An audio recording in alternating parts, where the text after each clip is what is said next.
Assalamualaikum warahmatullahi wabarakatuh. Selamat malam pemirsa TV 9 Nusantara. Senang sekali di malam hari ini hadir kembali saya Eli Prabowo yang bersama Anda di program Jurnal Pemilu. Dan tentunya kalau Anda mengikuti perjalanan menuju tanggal 14 Februari mendatang, ini KPU sebagai penyelenggara pemilu tentunya akan menggelar debat Capres dan juga Cawapres ini sebanyak 5 kali. Jadi kalau kemarin yang pertama diikuti oleh debat Capres, yang kedua adalah Cawapres, kali ini di agenda debat yang ketiga ini kembali akan dihadirkan Capres dalam pemilihan presiden di tahun 2024 mendatang. Dan tentunya tema yang diusung di malam hari ini pada setiap debat Capres itu kan tentunya berbeda. Dan yang pasti tema dengan pertahanan keamanan, hubungan internasional dan juga geopolitik itu yang akan menjadi perbincangan atau juga tema di malam hari ini. Dan tentunya ini akan bisa menjadi sebuah gambaran yang nyata bagi seluruh masyarakat di Indonesia, khususnya adalah pemirsa TV 9 Nusantara begitu ya. Anda bisa menyimak dengan baik nantinya untuk visi dan juga misi yang akan disampaikan, termasuk juga program kerja dan juga gagasan para calon presiden yang akan tentunya dijadikan sebagai materi kampanyenya. Jadi yang pasti sebelum nanti Anda menyimak siaran di TV 9 Nusantara untuk debat yang ketiga malam hari ini, saya akan mengajak Anda di studio TV 9 Nusantara. Kita akan terhubung dengan narasumber kita via Zoom begitu ya, dan kita akan coba sapa satu persatu. Saya punya 4 narasumber tentunya di malam hari ini, dan saya akan coba sapa terlebih dahulu begitu yang sudah bergabung bersama dengan kita.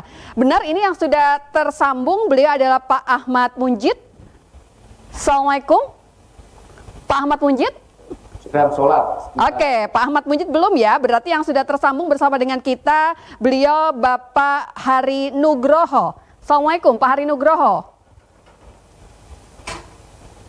Pak Hari Nugroho belum juga. Baik, Pak Ahmad Suaidi. Assalamualaikum. Ya, Pak Ahmad Suaidi, beliau yang merupakan Ketua PBNU dan juga Ketua Panitia R20. Assalamualaikum. Dan ini akan tersambung juga, ini narasumber berikutnya, ini yang akan bersama dengan kita, Prof. Khoirul Royadi. Sudah tersambung bersama dengan kita? Ya. Oke, Ya, Prof. Waalaikumsalam warahmatullahi. Kita manfaatkan di segmen ini karena ini saya akan memadatkan. Jenengan hanya akan bersama dengan kita hanya di segmen kedua saja begitu ya. Beliau merupakan guru besar ilmu sosial dan ilmu budaya dari Universitas Trunojoyo Madura. Saya akan coba ke Prof. Khoirul terlebih dahulu. Ya. Prof, jenengan mungkin bisa membuka obrolan kita di malam hari ini karena ini adalah sudah debat yang ketiga. Saya ingin dengar pendapat Anda, Prof, untuk debat pertama dan juga kedua. Apa nilai-nilai penting yang sudah mungkin menjadi catatan tersendiri dari jenengan, Prof? Monggo. Oke, terima kasih. Baik. Selamat petang pemirsa di debat sesi ini yang terkait dengan topik pertahanan global ya, dan geopolitik dunia. Saya kira saya ingin memberikan garis bawah terkait dengan seharusnya nanti dalam debat capres nanti. Saya ingin memfokuskan bagaimana kalau nanti mencoba fokus kepada Rusia. Kenapa demikian? Karena Rusia saya kira dalam konteks global tetap menjadi sebuah negara yang memiliki posisi strategis dalam geopolitik dunia. Nah, ini yang saya kira menjadi alasan penting kenapa saya kira dari ketiga capres yang nanti akan berdebat tetap memperhatikan konteks Rusia, karena bagaimanapun Rusia tetap menjadi salah satu negara besar yang tetap berpengaruh dalam geopolitik dunia. Oke, baik. Prof, ketika pertanyaan saya lebih pada penyelenggaraan kemarin pertama dan juga kedua, seperti apa, Prof? Adakah catatan khusus yang didapatkan di sana, Prof? Pendapat Anda? Ya, di dalam debat pertama kedua kemarin saya kira lebih pada tataran wacana, belum tataran teknis. Saya kira di dalam debat sesi kedua pertama dan kedua kemarin, calon dari ketiga paslon saya kira belum mampu memberikan sebuah jalan yang terang bagi kita sebagai pemilih, bagaimana dalam mengatasi persoalan-persoalan yang diberikan misalnya. Lebih pada persoalan retorika, gimmick, kemudian saling menjatuhkan, dan itu saya kira bukanlah perdebatan yang kita tunggu-tunggu. Kita berharap perdebatan yang memberikan solusi, perdebatan yang memberikan cakrawala, perdebatan yang memberikan visi besar terkait bagaimana kemana Indonesia akan dibawa tahun 2024 ke depan. Dan saya kira itu. Nah, saya kira malam ini saya berharap di debat ketiga ini tiap paslon betul-betul konkret, real bagaimana melihat persoalan geopolitik dunia. Bagaimana melihat keamanan dunia dan bagaimana dalam konteks Indonesia dalam konteks keamanan dari geopolitik dunia. Saya kira itu. Prof, berarti kalau dengan tema yang diusung di malam hari ini, menurut Anda, ini tentunya akan menjawabkah pertanyaan yang belum sampai dengan hari ini belum terjawab di debat pertama dan juga kedua kemarin, Prof? Harapannya seperti itu. Ya, harapannya seperti itu. Tentunya dalam konteks geopolitik ya, dalam konteks geopolitik dunia. Baik. Saya ingin menggarisbawahi, Mbak, bahwa saya kepingin nanti di tiga paslon ini ada yang berani mensikapi bagaimana peran Indonesia dalam konteks Rusia. Kita tahu bahwa Rusia hari ini terlibat di dalam perang dengan Ukraina. Nah, saya berharap betul-betul ketiga calon nanti mampu memberikan solusi, mampu memberikan sebuah visi bagaimana seharusnya Indonesia dalam konteks perang Rusia-Ukraina. Yang kita tahu bahwa perang Rusia-Ukraina bukan saja melibatkan Rusia, antara Rusia dan Ukraina, tapi jelas melibatkan negara-negara seperti Amerika, kemudian negara Eropa Barat. Dan ini memberikan efek besar terhadap bukan hanya Eropa dan Amerika, tapi juga konteks Indonesia. Nah, saya pikir, saya berharap betul ke depan, nanti malam, jam 7 nanti malam, ketika Cawapres ini betul-betul berani memposisikan di mana Indonesia dalam konteks perang Rusia Ukraina. Baik. Kita buktikan bersama dari ketiga paslon nanti siapakah versi jenengan begitu ya, Prof ya, yang benar-benar bisa menyampaikan apa yang menjadi catatan kita di malam hari ini, karena tentunya itu akan menunjukkan juga seperti apakah sikap Indonesia ke depannya. Baik, Prof, saya akan geser dulu ke Pak Ahmad Suaidi. Bapak, dari tema yang diusung di malam hari ini, Pak, menurut Anda seurgen apakah? Baik, dua narasumber kita sudah tersambung, nanti saya akan sapa, mohon sabar sebentar, saya tetap akan ke Pak Suaidi. Monggo Pak Suaidi bisa ditanggapi untuk tema kita di malam hari ini, tema debat Capres nanti yang akan berlangsung pada pukul 19 hanya di TV 9 Nusantara. Monggo silakan Pak Ahmad Suaidi. Temanya tentang keamanan, ketahanan dan hubungan internasional. Ya. Baik, betul. Ya, jadi saya kira debat ini seharusnya dikaitkan langsung dengan problem nasional ya. Jadi misalnya salah satu hal yang penting adalah bagaimana meningkatkan tenaga kerja, kemudian pembiayaan pembangunan dan penguatan ekonomi rakyat ya. Ini saya kira terkait langsung dengan geopolitik, di mana pembiayaan itu sebagian besar dari hutang kan. Jadi perubahan-perubahan geopolitik itu akan berpengaruh terhadap pembukaan lapangan kerja, peningkatan ekonomi dan pembiayaan pembangunan. Nah, geopolitik yang sudah jelas terjadi adalah di samping tadi ya disampaikan perang Rusia Ukraina, di mana peran Eropa dan Amerika makin melemah, juga di perang Palestina Israel juga peran Amerika makin melemah, dan di situ ada peran Cina.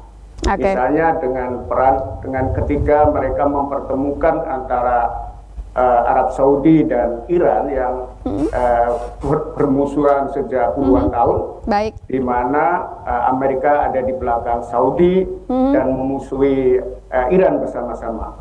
Dengan bertemunya tiga pihak ini, Cina, Saudi dan Iran, di lain pihak mendukung Palestina atas Israel, maka sebenarnya sekarang terjadi 3 posisi kunci ya. Yang pertama adalah Amerika, yang kedua adalah China dengan beberapa di Timur Tengah, dan juga di lain pihak ada Rusia.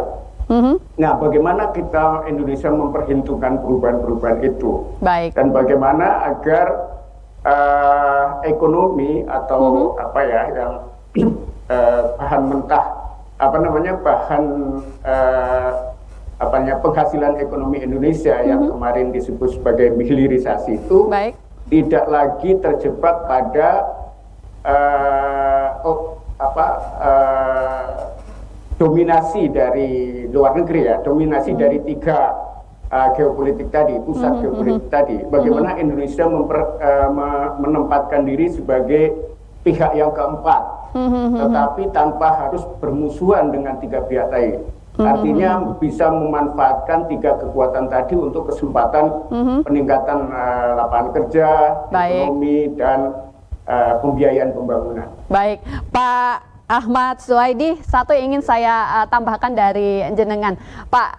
Saya ingin mendapatkan penjelasan yang sedikit membumi. Artinya begini, seperti apa sih Anda akan menjelaskan kepada seluruh pemirsa TV 9 Nusantara kalau tema ini sebenarnya sangat penting untuk bisa paling tidak diperdengarkan di seluruh Indonesia. Artinya memang ini tema yang sangat penting untuk bisa mengetahui seperti apakah visi dan misi dari masing-masing paslon tadi berkaitan dengan pertahanan keamanan dan juga geopolitik tadi, Pak. Karena tidak sedikit mereka itu yang berpikir, ini apakah tema yang sangat penting untuk bisa dibahas. Kenapa bukan yang lebih pada permasalahan sosial, terus juga ekonomi, dan masih banyak PR-PR yang ada di dalam negeri kita. Seperti apa, Pak?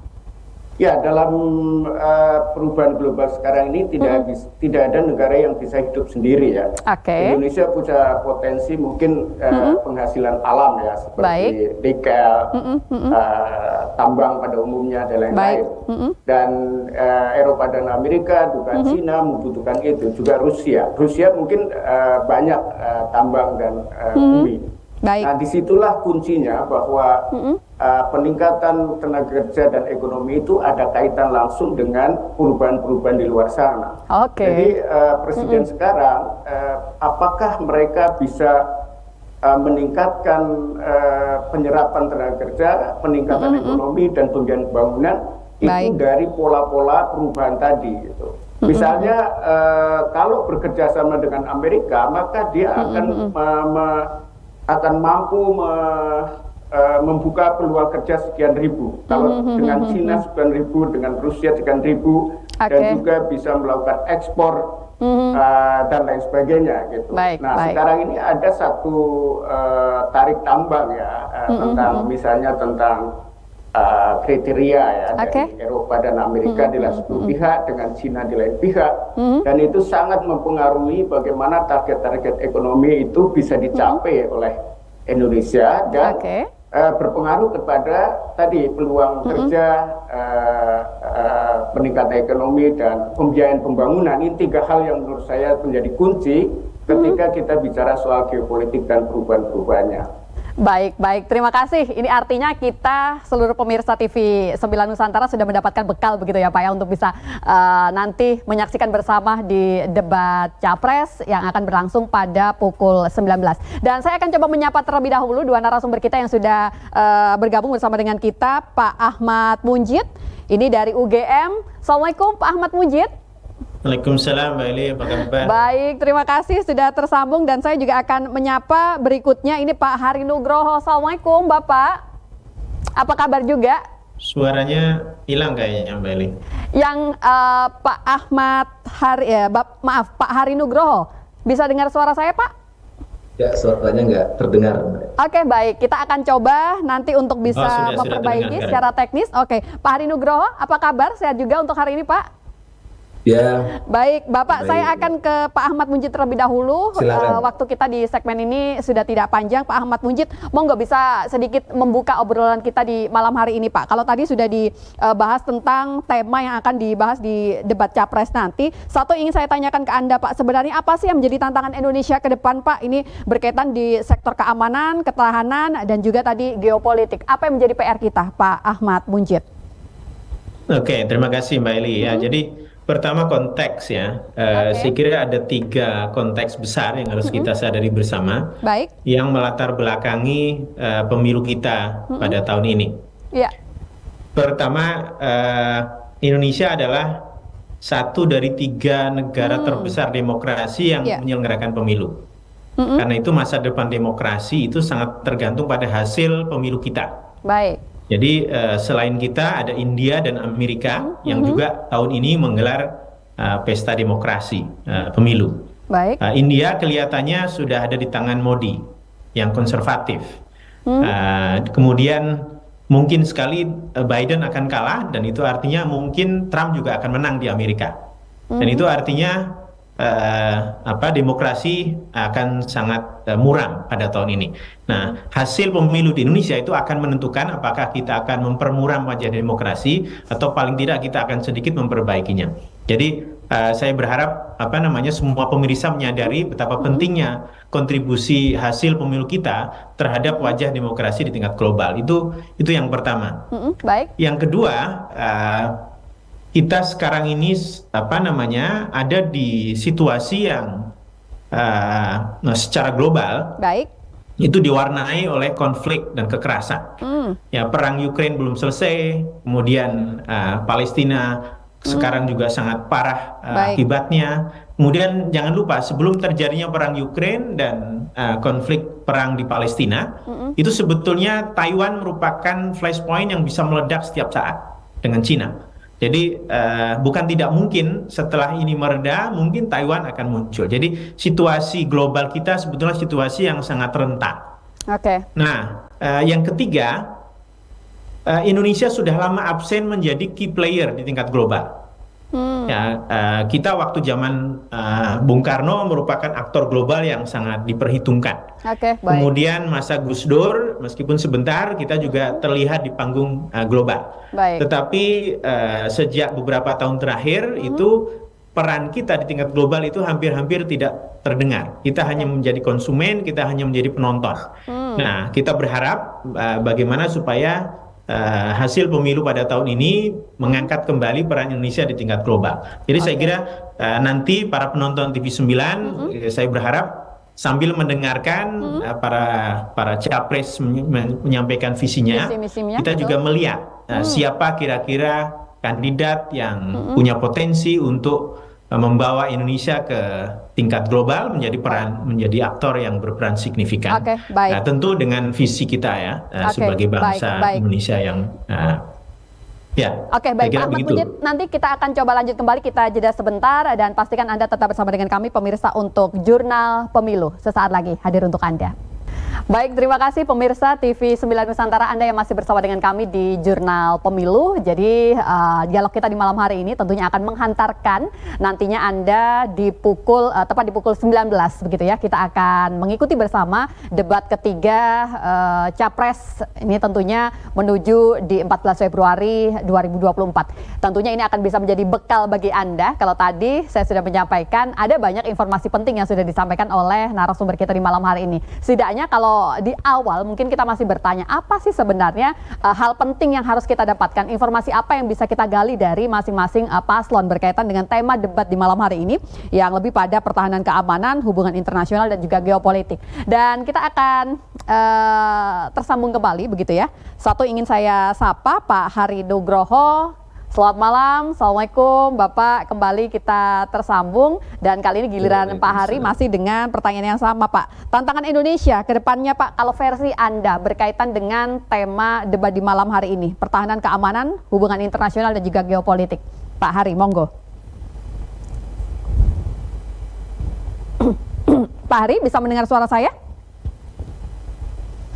Baik, sepertinya terjadi permasalahan teknis. Teman-teman mungkin bisa dibantu untuk suara yang masih belum bisa masuk di studio hilang. kita. Pak Hari, kembali bisa coba saya sapa sebelum saya bergeser ke narasumber yang lain. Pak Hari bisa mendengar suara saya dengan jelas? Ya, sekarang bisa. Oke, baik. Pak Hari, monggo. Masih dengan pertanyaan yang sama, Pak. Ini tantangan Indonesia ke depannya berkaitan dengan pertahanan keamanan, hubungan internasional, dan juga geopolitik. Versi Anda, Pak Hari, membuka dialog kita di malam hari ini. Silakan, Pak. Ya, sebenarnya sudah diungkapkan semua ya oleh narasumber yang lain. Cuman yang saya perhatikan tadi memang yang banyak juga disampaikan oleh semua pasangan itu terkait dengan pertahanan, terkait cyber ya, itu saya lihat. Oke, betul. Di semua calon itu juga dimasukkan terkait cyber dan peningkatan anggaran untuk modernisasi alutsista ya. Tapi jadi kalau menurut saya memang semuanya hampir sama ya apa yang disampaikan oleh calon presiden pada debat kali ini. Yang paling penting nanti mereka bisa menyampaikan dengan tepat ya apa yang gagasan-gagasan mereka ya. Karena ya kalau menurut data kita sih dari yang nonton debat ya itu hanya 15% saja yang masih berpikir untuk merubah pilihannya gitu ya. Jadi 85% yang nonton itu tetap fix pasangannya yang dipilih itu siapa gitu ya. Berarti versi Anda ini hasilnya itu masih belum bisa memberi perubahan begitu ya Pak ya, pendapat publik, persepsi publik mengenai masing-masing ya, paslon. Karena debat ini dianggap sebagai sosialisasi, karena kan yang penting itu malah bukan debat ya Mbak. Kalau menurut seperti apa Pak kalau versi Anda? Setelah debatnya ini nanti hasil debatnya ini ya itu nanti biasanya menjadi bahan-bahan kampanye. Kalau saya pikir sih nanti tinggal dilihat saja ada 7 indikator sih debat ini ya nanti. Bagaimana opening statementnya, kejelasan mereka, gaya bahasanya, orang-orang melihatnya gitu aja, penggunaan data, contoh. Nah memang untuk substansi ide dan gagasan sebenarnya itu paling penting ya. Tapi pemilih ini melihat ini adalah sebagai sebuah show saja gitu ya. Yang penting malah, yang menurut kita penting malah tidak dianggap penting juga oleh pemilih ya. Terus kemudian kekuatan dalam menyanggahnya bagaimana hingga closing statementnya seperti apa. Nah memang ekspektasi orang pada malam ini mungkin melihatnya Prabowo lebih unggul ya, karena dianggap ya dia Menteri Pertahanan dan berlatar belakang militer ya. Tapi nanti bagaimana kita melihat pasangan calon yang lain ya, Pak Anies di 01 dan Pak Ganjar di 03, apakah nanti mampu mewujudkan publik ya dengan isu di bidang pertahanan dan geopolitik ini. Oke, baik. Tentunya di masing-masing debat yang sudah disuguhkan di pertama dan kedua, kita mendapati banyak sekali kejutan-kejutan, dan seperti yang sudah Anda sampaikan tadi, Pak, bukan tidak mungkin begitu ya, di debat yang ketiga ini publik pun juga kembali akan dikejutkan dengan sesuatu yang berbeda. Masih dengan Pak Hari. Pak, kalau tadi Anda sempat menyinggung soal ketahanan cyber, kita tentunya merujuk beragam informasi. Kita ini masih lemah dalam tanda kutip berkaitan dengan itu. Apa sih yang Bapak harapkan nantinya bisa disampaikan oleh salah satu dari paslon kita di debat malam hari ini, Pak? Iya, terutama terkait dengan privasi data ya, Mbak. Iya. Privasi data. Jadi bagaimana data kita kesehatan lah. Karena kan semuanya kan semua serba cloud ya. Dan kita nggak tahu nih cloudnya kita, data kesehatan kita ini benar-benar apakah server lokal, apa server luar negeri gitu ya. Belum lagi data kependudukan kita, data keuangan kita, karena kita tahu semua bank swasta di Indonesia sekarang sudah milik asing gitu ya.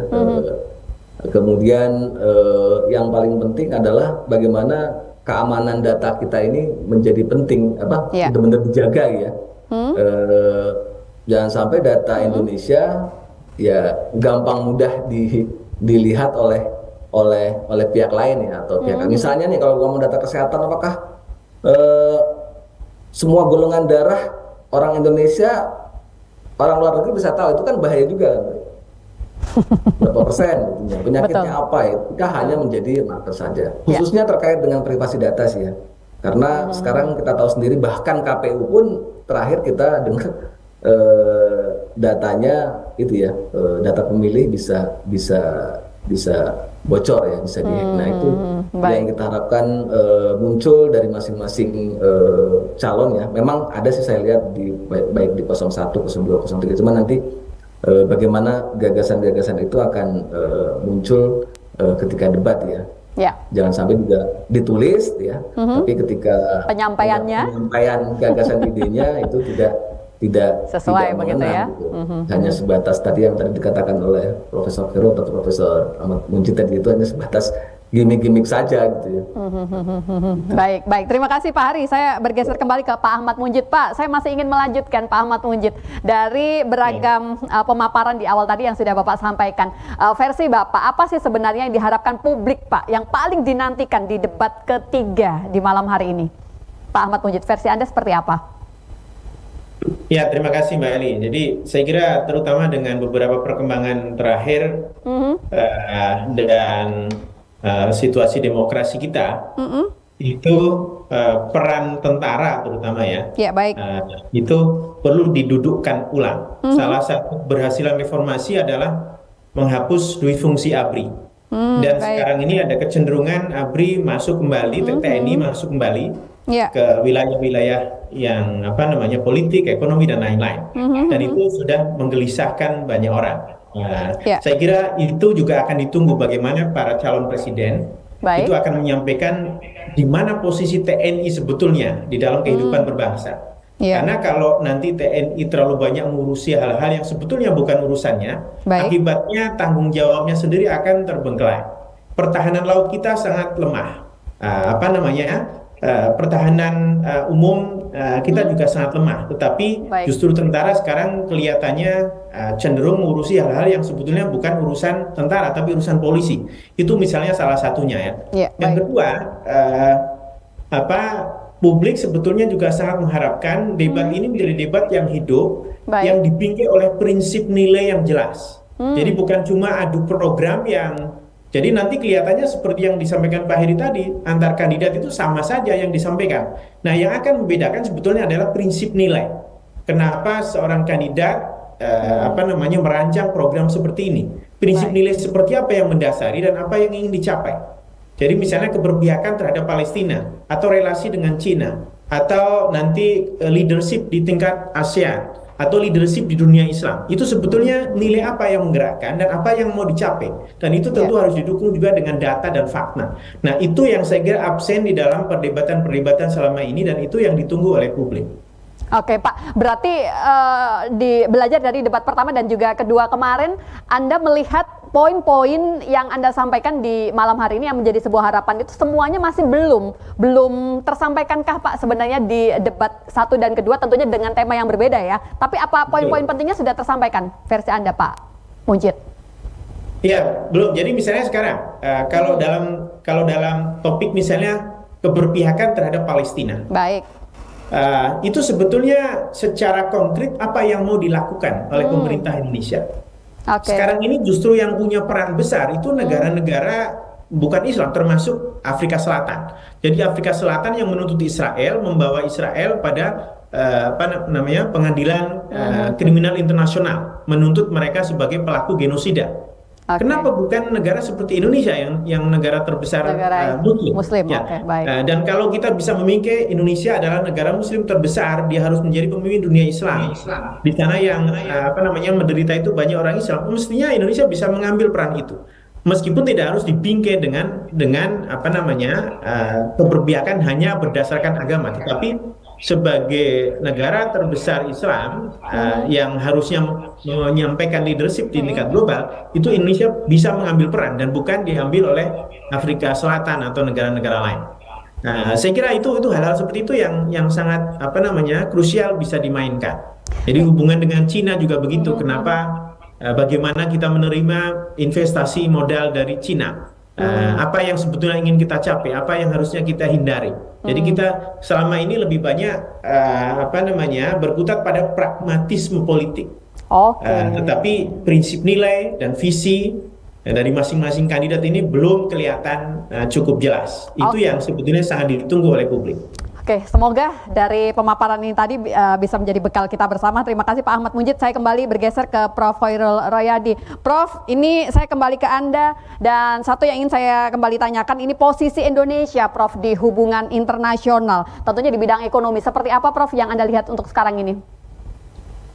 Ya, sebenarnya dalam konteks ekonomi, dalam rangka besar pertahanan keamanan, baik,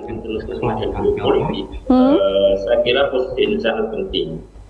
Ya, sebagai negara dengan penduduk terbesar nomor 45 di dunia, misalnya, mungkin sumber daya alam menjadi oleh kita, misalnya.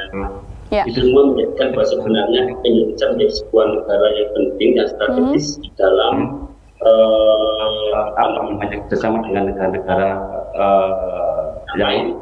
Nah, karena itu malam ini saya ingin para kandidat misalnya berharap memberikan konsep bagaimana pertahanan, keamanan dan politik misalnya, dan kontribusi misalnya dalam konteks misalnya bersama ekonomi dan investasi misalnya, kemudian dalam konteks diplomasi dan kerjasama multilateral misalnya, kolaborasi pertahanan cyber, atau mungkin juga penggalangan ancaman terorisme dan ekstremisme. Nah, intinya bahwa dengan diplomasi, dengan berinteraksi dengan negara-negara global seperti Rusia misalnya, saya kira kita berharap para kandidat menawarkan sebuah bukan saja diplomasi politik, tapi juga diplomasi ekonomi yang memberikan harapan sekaligus memberikan jalan keluar bagi problem geopolitik dunia. Saya kira itu, Mbak. Prof, kalau kita coba kaitkan dengan hubungan internasional, isu ekonomi apa sih, Prof, menurut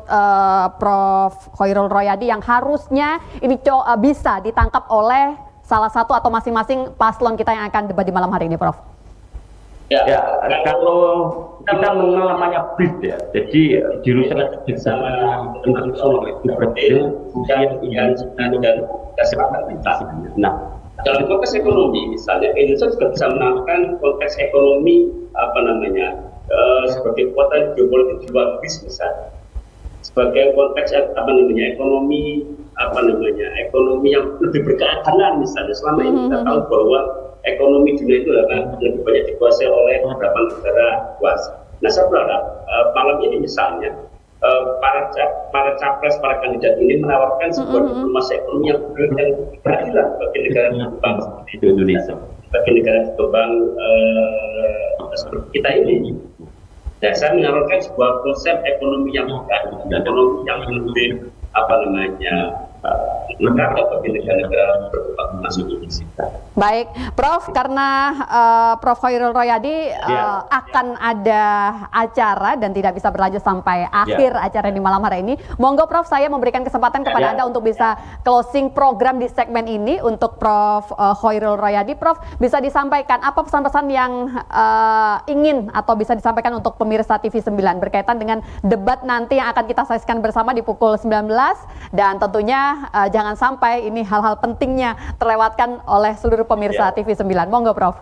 Ya, saya ingin pemirsa TV9 melihat debat malam ini lebih cerdas dan lebih kritis. Dalam konteks pertahanan, keamanan, dan geopolitik misalnya, saya berharap pemirsa TV9 mampu melihat bagaimana para kandidat menawarkan konsep keamanan dan geopolitik yang itu memberikan harapan keuntungan bagi Indonesia. Saya kira itu. Baik, matur nuwun Prof. Khoirul Royadi sudah bersama dengan kita di malam hari ini. Terima kasih. Monggo bisa melanjutkan aktivitas di malam hari ini. Baik, Guru Besar Ilmu Sosial dan Ilmu Budaya Universitas Trunojoyo Madura. Terima kasih sudah bergabung bersama dengan kita. Dan saya akan beralih ini ke Pak Ahmad Suwaidi. Bapak, saya kembali ke Anda. Kalau tadi saya sudah meminta Bapak memberikan penjelasan yang paling mendasar begitu ya, kenapa tema ini penting, dan ketika kita coba kaitkan bagaimana warga NU ini bisa memahami Pak pentingnya isu pertahanan dan juga keamanan ini, Pak Dr. Ahmad Suwaidi, monggo. Ya, terima kasih. Saya melanjutkan tadi dan juga dari narasumber lain bahwa saya rasa pandangan dari para kandidat ya selama ini lebih ke pertahanannya yang bersifat defensif ya. Sehingga seolah-olah misalnya Alutista itu adalah orientasinya belanja, bukan memproduksi. Ya, misalnya anggarannya begitu besar, tetapi anggaran untuk belanja, bukan menciptakan dan menjual juga. Negara-negara yang selama ini justru diisolasi seperti Iran itu punya produksi alutista yang canggih, gitu. Tapi kita yang dibuka dan punya kesempatan untuk bertukar pikiran dan bertukar ilmu justru tergantung pada ketersediaan alutista di negara-negara maju. Saya kira masyarakat harus tahu mana kandidat yang menjanjikan hanya belanja sehingga menghamburkan uang dan menutup tenaga kerja lebih banyak, dan mereka yang menciptakan, yang tidak tergantung tapi lebih mandiri. Yang kedua juga defensif dalam arti tadi yang disampaikan oleh Pak Mujid, bahwa orientasi pertahanan, ya bukan keamanan, pertahanan kita lebih ke inward looking. Ini belum berubah mulai dari merdeka sampai sekarang, bahwa tentara itu diajak untuk mengawasi rakyatnya, bukan mengawasi perbatasan, bukan mempersiapkan diri untuk bertahan ketika ada serangan, atau strategi untuk ofensif dalam arti tidak fisik dan senjata, ya ofensif dalam arti membangun strategi bagaimana supaya Indonesia punya posisi strategis. Tadi saya bilang ada 3 perubahan geopolitik tadi, ada 3 pusat.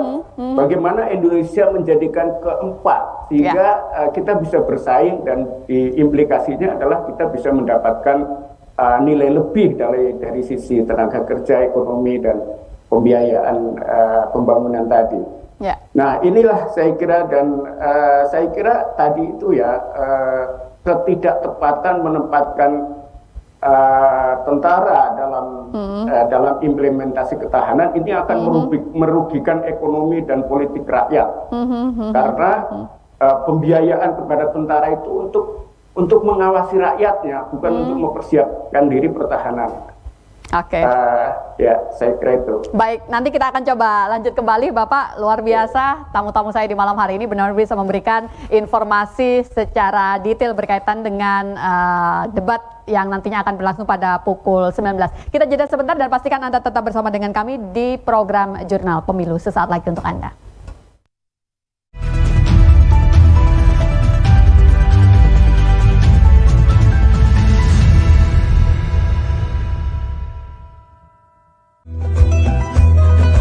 Manusia itu sering memaki masa, zaman, waktu.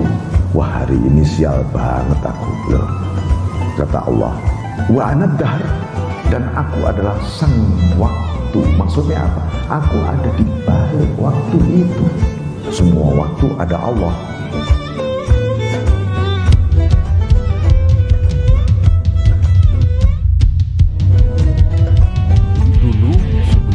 Gerakan Kiai Fakhri Allah Yarham dan beberapa habaib maupun ulama kita yang lain, itu kecenderungan pernikahan itu ada beberapa yang sebagian ulama menilainya sebagai munkarat, ada tersisih karena secara tabiat, secara naluri manusia memang biasanya kurang berkenan terhadap hal-hal yang tidak baik.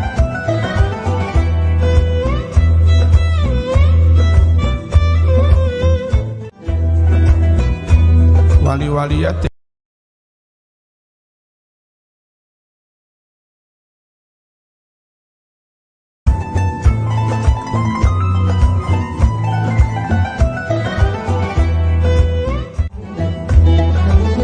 jangan kamu jadikan tanganmu itu terbelenggu di leher.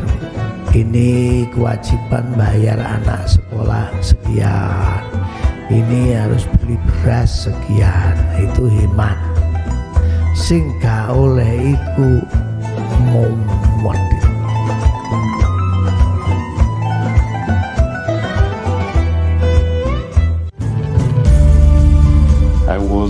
I become more interested. Crazy about it. About pencaksilat and also about Indonesia. Dari tahun 80-an, kecintaan dengan pencaksilat sampai membawa dia pergi berburu ke banyak kota di Indonesia. Oh, roti buaya. mau dibuaya.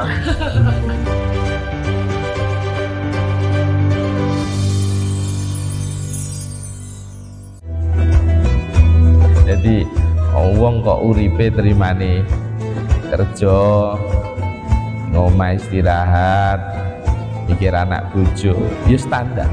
Nak wong gede niku wis mesti ujiane gede. Masalahnya awake dhewe nak diuji coba iki gak gelem masalahnya. Goleki sing enak-enak.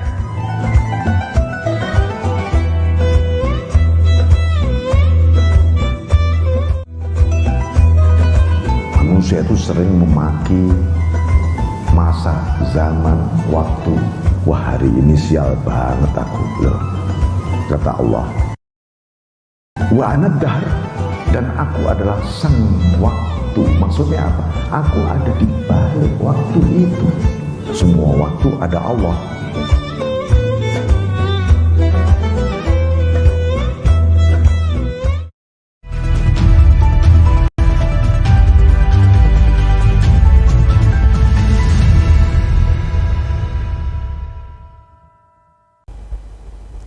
Baik, terima kasih Anda yang masih bersama dengan kami, pemirsa, masih di Jurnal Pemilu, dan tema kita di hari ini adalah pertahanan keamanan, hubungan internasional dan juga geopolitik. Dan saya masih bersama dengan 3 narasumber kita yang sangat luar biasa. Sebelum saya berlanjut pada 2 narasumber saya yang lain, saya masih ingin melanjutkan ke Pak Ahmad Suhaidi. Bapak, sedikit saya ingin mempertajam begitu kan, kerangka berpikir seperti apa sih Pak yang harusnya ada dalam keluarga Nahdliyin? Artinya begini, dengan tema-tema yang disuguhkan dalam setiap debat Capres, ini apa yang harusnya bisa kita tangkap dari masing-masing gagasan yang disampaikan oleh paslon yang ada, Pak Ahmad Suhaidi, monggo. Ya, saya kira yang penting adalah konsistensi ya, konsistensi dalam misalnya kemandirian negara ya, kemudian kepercaya diri terhadap kekuatan luar ya, karena ini berkaitan dengan pertahanan keamanan dan geopolitik. Jadi posisi itu penting, dan posisi itu bisa dilihat dari program-program. Misalnya dalam soal pertahanan, apakah dia akan menghasilkan value added ya, misalnya dengan menjual senjata, bukan hanya membeli. Kalau membeli gampang aja, semua orang bisa gitu. Tapi bagaimana ke depan strategi itu? Yang kedua adalah perlindungan terhadap rakyatnya, bukan mengawasi ya. Tadi baik dalam cyber maupun dalam penggunaan kekuatan militer ya, yang selama ini tadi lebih inward looking. Bagaimana agar pertahanan seperti ini dalam era perubahan global seperti ini berpandangan secara outward looking. Jadi menempatkan diri sebagai kekuatan baru yang berhadapan dengan kekuatan lain yang sedang berubah itu, dan apa modalnya gitu. Yang ketiga, saya kira apakah rencana itu ya, pandangan geopolitik pertahanan keamanan itu ada kaitannya dengan perubahan nasib rakyat, nasib kita gitu. Jadi kalau misalnya kita hanya menghamba ya, atau hanya ingin memasukkan investasi tanpa ada kreasi dari dalam, ya artinya pertahanan kita itu akan lemah karena rakyat tidak memperoleh sesuatu yang lebih dari yang dibutuhkan gitu. Oke, baik, matur nuwun Pak Ahmad Suhaidi untuk penjelasan yang sudah disampaikan. Saya bergeser kembali ke Pak Hari Nugroho. Bapak, saya ingin Anda mengomentari tentang panelis, Pak. Artinya kalau saya mendapatkan beberapa sumber informasi, KPU ini sudah menetapkan 11 orang yang terdiri dari akademisi, terus juga purnawirawan TNI yang nantinya bertugas sebagai panelis untuk debat Capres yang kedua. Jadi ini adalah debat Capres yang kedua, dan menurut Anda kesesuaiannya ini sudah benar-benar tepatkah? Artinya di debat pertama, kedua, ini semuanya sudah sesuai dengan tema dan juga apa yang dibutuhkan oleh publik. Pak Hari, monggo. Ya, ya saya dengar malah katanya banyak dari Unhas ya. Dari Unhan, dari Universitas Pertahanan. Tapi saya nggak tahu ya. Oke, baik. Pemilihannya pasti KPU punya kriteria tersendiri ya, begitu ya. Namun itu tadi ya, yang dari beberapa debat capres dan cawapres yang kemarin kita lihat itu, saya sih tidak melihat antara pertanyaan dan jawabannya itu ini ya nyambung gitu ya. Ya mudah-mudahan kali ini capres tuh benar-benar yang berdebat nanti ya itu benar-benar menjawab apa yang ditanyakan oleh pertanyaan-pertanyaan yang ditanyakan oleh panelis dengan sasaran ya. Ya memang ini waktu yang sebentar ya dalam debat ini, tapi mudah-mudahan kan kita akan melihat sosok pemimpin yang akan kita pilih gitu ya dari pertanyaan-pertanyaan dari panelis yang berbobot ini. Semoga nanti ya pertanyaannya apa, jawabannya ya harus sesuai gitu. Pak Hari, berarti sebenarnya publik mendapatkan apa dong dari debat pertama dan juga kedua kalau versi jawaban Anda menyatakan seperti itu Pak Hari? Ya, saya jadi ingin lebih dalam ini. Kalau apa yang didapatkan publik? Kalau dari data yang saya lihat memang debat ini tidak banyak merubah pilihan daripada pemilih sendiri ya. Ini hanya sebagai apa ya istilahnya, apakah ini karena model debatnya yang seperti ini ya, apakah memang ya gampangannya debat ini apakah hanya sebagai formalitas saja ya, yang penting ada debat gitu ya, sehingga apa yang diinginkan oleh kita nih ya sebagai pemilih, tadi kan dikatakan Pak Dr. Ahmad Munjid ya, jangan gini Pak Ahmad Soedi juga tadi banyak juga hal-hal yang kita inginkan itu belum jelas tergambar gitu kan. Malah nanti besok dari debat itu ya kayak capres kemarin kan yang muncul malah ya kita tahu sendiri ya gimmick-gimmick yang muncul berbeda dari yang ditargetkan begitu ya. Intinya meme malah ya. Tapi inti daripada gagasan terkait kemarin kita ekonomi ya itu nggak muncul. Nah, apakah nanti seperti itu ya mudah-mudahan ya jangan gitu ya. Mudah-mudahan jangan. Pak Hari, kalau dari segi paslon yang menyampaikan tadi saya sudah bertanya dapat apa publik. Kali ini saya coba tanyakan dari segi kita sebagai warga negara Indonesia. Sebenarnya menurut Pak Hari, warga negara Indonesia ketika disuguhi begitu kan debat yang pertama dan juga kedua, ini cukup banyakkah mereka yang bisa berpikir rasional, artinya bisa menangkap dan mendapatkan jawaban dari pemaparan masing-masing paslon itu Pak, baik itu tentang visi misi, terus juga mungkin janji-janji kampanye yang disampaikan di sana, Pak Hari. Jadi memang pemilih kita itu sangat tinggi sekali preferensinya terhadap ekonomi, seperti tadi yang dikatakan oleh Pak Dr. Ahmad Soedi ya. Itu jelas terkait dengan ekonomi, kemudian peningkatan lapangan kerja. Jadi memang isu-isu yang begitu gitu ya. Apapun temanya, itu bagaimana mereka itu bisa meningkat kesejahteraannya ya. Baik. Minimal stabil gitu ya. Minimal stabil. Sehingga ya yang diharapkan mereka itu ya dengan adanya tema ini ya terkait dengan pertahanan keamanan, geopolitik, bagaimana mereka nanti bisa ini apalagi terkait dengan wajib militer ya, isu wajib militer apakah nanti muncul atau tidak gitu kan di beberapa tahun kemarin kan sempat muncul wajib militer, apakah nanti juga tapi intinya masyarakat itu pasti akan menyambung-nyambungkan dengan ekonomi dan kesejahteraan mereka gitu. Ujung-ujungnya lari ke sana begitu ya. Pak Hari, closing program dari Anda karena kita sudah mendekati di pukul 19 dan kita akan merilai untuk debat capres di malam hari ini. Dari Pak Hari terlebih dahulu closing program untuk Anda Pak, monggo. Ya, jadi masyarakat itu jangan hanya sekedar melihat ketika debat ya, itu hanya melihat gaya ininya, tapi benar-benar dilihat apa gagasannya, apa idenya, bagaimana kita tidak gampang tembus oleh investor yang merugikan kita, kemudian pengungsi yang merugikan kita juga akhirnya seperti itu. Jadi benar-benar harus cermat ya, sehingga nanti kita memilih dengan baik. Jadi ini bukan tontonan yang sinetron gitu ya. Benar-benar ini dipertimbangkan dari debat ini siapa yang akan menjadi calon presiden pilihan kita. Baik, matur nuwun Pak Hari Nugroho untuk apa yang sudah disampaikan. Saya bergeser untuk closing program Pak Ahmad Munjid terlebih dahulu. Pak Ahmad Munjid, seperti apa closing program yang bisa Anda sampaikan? Seperti apakah ini nantinya akan berdampak pada pilihan yang akan dilakukan oleh seluruh pemirsa TV9 pada bulan Februari mendatang? Monggo silakan closing program Pak Ahmad Munjid. Ya, terima kasih. Jadi memang betul debat ini sebetulnya tidak banyak mempengaruhi pemilih yang sudah beriman ya. Artinya kalau sudah menentukan pilihan A atau B, ya dia tidak akan banyak berpengaruh. Tidak Tetapi goyah kalau begitu ya. dia masih swing voter, masih belum pasti siapa yang mau dipilih, nah itu yang akan dipengaruhi oleh hasil debat ini. Oke, baik. Nah, untuk mereka yang masih swing voter, saya ingin tegaskan bahwa kalau yang sudah beriman biar diurus Pak Suhaidi. Nah, jadi yang swing voter itu, saya ingin tegaskan kita ini sedang memilih leader, pemimpin. Baik. Pemimpin itu adalah orang yang tahu apa yang harus dilakukan, bagaimana cara melakukannya, dan prinsip-prinsip dasar apa yang menjadi pijakan.